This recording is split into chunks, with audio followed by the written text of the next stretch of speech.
শ্ৰমিকসকল সকলো ধৰণৰ চৰকাৰী কৰ্মচাৰীসকলৰ লগতে সকলো ধৰণৰ পেঞ্চনাৰসকলে উপকৃত হ'ব আৰু ইয়াকে লৈ government of Assam administrative reforms training and pension and public grievances ডিপাৰ্টমেণ্টৰ ফালৰ পৰা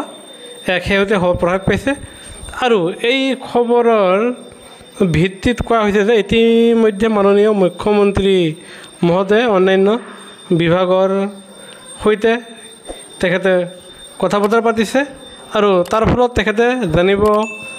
পাৰিছে যে আপোনাৰ বহুতো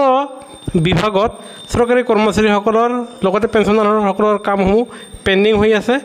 আৰু যাৰ ফলত বিভাগীয় কৰ্তৃপক্ষসকলক ধৰক আপোনাৰ senior most secretary senior additional secretary joint secretary deputy secretary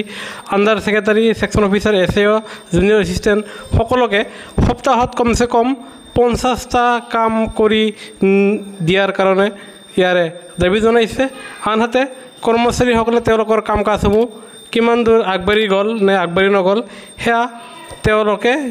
মানে সেৱা হেতু তেখেতসকলে ফল কৰিলে সেয়া জানিব পাৰিব আৰু যাৰ ফলত অসম চৰকাৰৰ ফালৰ পৰা এক নম্বৰ জাৰি কৰিছে আৰু এয়া